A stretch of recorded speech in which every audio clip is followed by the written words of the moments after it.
नवरात्रि एक बहुत खास त्यौहार है जो हिंदू धर्म में मनाया जाता है। इस दौरान लोग देवी दुर्गा की पूजा करते हैं। नवरात्रि में 9 रातें होती हैं और इनमें से 2 दिन अष्टमी और नवमी बहुत महत्वपूर्ण होते हैं। आइए हम इन दोनों दिनों के बारे में विस्तार से समझते हैं ताकि आपको हर बात अच्छे से समझ में आ जाए। 2024 में नवरात्रि का त्यौहार 3 अक्टूबर से शुरू हुआ है। बहुत से लोग इस दौरान उपवास रखते हैं और खास पूजा करते हैं। अष्टमी जो कि नवरात्रि का 8वां दिन है 10 अक्टूबर को मनाई जाएगी। इस दिन लोग कन्या पूजन करते हैं। इसका मतलब है कि छोटे छोटे लड़कियों को बुलाना, उन्हें खाना देना और उनकी पूजा करना। इसके पहले लोग एक खास हवन करते हैं, इसे पूर्णाहुति हवन कहते हैं। हवन में लोग एक अग्नि बनाते हैं और उसमें कुछ विशेष चीज़ें डालते हैं जैसे घी और अनाज। साथ में लोग मंत्र भी बोलते हैं। इस प्रक्रिया से घर में शुद्धता आती है। फिर उसके बाद कन्या पूजन होती है जिसमें छोटी लड़कियों को देवी का रूप माना जाता है। अब बात करते हैं अष्टमी की। अष्टमी तिथि 10 अक्टूबर को दोपहर 12:33 से शुरू होगी और 11 अक्टूबर को दोपहर 12:07 तक समाप्त होगी। इसका मतलब है कि अष्टमी का पूजा करने का सही समय 10 अक्टूबर का है। हालांकि सूर्योदय के समय अष्टमी नहीं होती, लेकिन फिर भी लोग इस दिन पूजा कर सकते हैं। नवमी तिथि 11 अक्टूबर को दोपहर 12:07 से शुरू होगी और 12 अक्टूबर को सुबह 10:05 पर समाप्त होगी। नवमी भी बहुत खास दिन होता है। इस दिन भी लोग कन्या पूजन करते हैं और इसे बहुत धूमधाम से मनाते हैं। अब सवाल यह है कि हमें किस दिन अष्टमी की पूजा करनी चाहिए या नवमी की।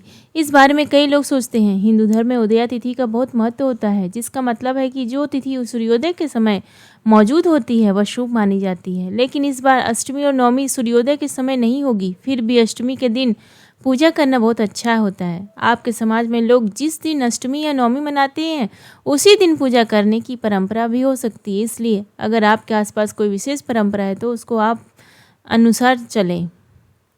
10 अक्टूबर को अष्टमी की पूजा करने के बाद 11 अक्टूबर को नवमी की पूजा करें। इसके बाद 12 अक्टूबर को कलश विसर्जन करना है। कलश विसर्जन का मतलब है कि जो पूजा का पात्र है उसे जल में बहा देना। कई लोग अष्टमी को कन्या पूजन करने के बाद शाम को कलश विसर्जन करते हैं और कुछ लोग नवमी को करते हैं। आप जिस नियम का पालन करते हैं उसे ही जारी रखें।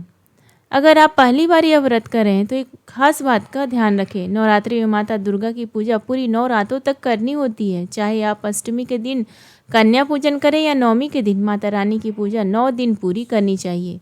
हवन या कन्या पूजन का सही समय सुबह सूर्योदय के बाद से लेकर दोपहर के 12 बजे से पहले का होता है। इस दौरान आपको कन्या पूजन करना चाहिए। जब नवरात्रि का अंत होता है तो लोग सभी नौ दुर्गा का ध्यान करते हैं और अंतिम दिन पूजा करते हैं। इसमें लोग खीर बनाते हैं और अग्नि में आहुति देते हैं। यह एक विशेष पूजा होती है जिसमें हम माता दुर्गा से प्रार्थना करते हैं कि हमारी पूजा में कोई कमी रह गई हो तो उसे स्वीकार करें और हमें आशीर्वाद दें। 12 अक्टूबर को कलश विसर्जन का समय बहुत शुभ 10:05 से लेकर शाम के 5 बजे के बीच होगा। बहुत से लोग पूछते हैं कि जिस दिन वे उपवास का पालन करेंगे क्या वे 2 बार भोजन कर सकते हैं। जी हाँ, आप सुबह और शाम दोनों समय भोजन कर सकते हैं, लेकिन ध्यान रखें कि आपका खाना घर का होना चाहिए, बाहर का खाना नहीं होना चाहिए। भोजन हमेशा सात्विक होना चाहिए, यानी बिना लहसुन और प्याज का। इस दिन मांसाहार का सेवन भी नहीं करना चाहिए। कई बार कन्या पूजन के दिन या हवन के दौरान कुछ महिलाओं को पीरियड्स हो जाते हैं। ऐसी स्थिति में अगर आप उपवास रख चुकी हैं और पूजा नहीं कर पाती तो आप अपने घर के किसी सदस्य से पूजा करा सकती हैं। अगर घर पर भी कोई नहीं हो तो आप शरद पूर्णिमा के दिन भी कलश विसर्जन या कन्या पूजन कर सकती हैं। यह तरीका भी ठीक होता है। आपको यह बात याद रखनी चाहिए कि नवरात्रि के केवल पूजा करने का समय नहीं है, बल्कि यह आपके परिवार और दोस्तों के साथ समय बिताने का भी है। आप अपने परिवार के साथ मिलकर पूजा कर सकते हैं, अच्छे पकवान बना सकते हैं और एक दूसरे के साथ समय बिता सकते हैं। अंत में नवरात्रि दौरान अष्टमी और नवमी का बहुत महत्व है। यह समय न केवल पूजा करने का है बल्कि एक दूसरे के साथ बंधने और खुशियां बांटने का भी है। तो इस नवरात्रि आप अपने परिवार और दोस्तों के साथ मिलकर मनाएं और दुर्गा माँ का आशीर्वाद प्राप्त करें।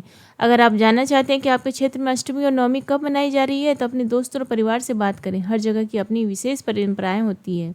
उम्मीद है यह जानकारी आपको नवरात्रि और खासकर अष्टमी और नवमी की पूजा के बारे में समझ में आया होगा। जय माता दी। कमेंट बॉक्स में लिखिए आपके यहाँ नवरात्रि कब, नवमी और अष्टमी कब मनाया जा रहा है।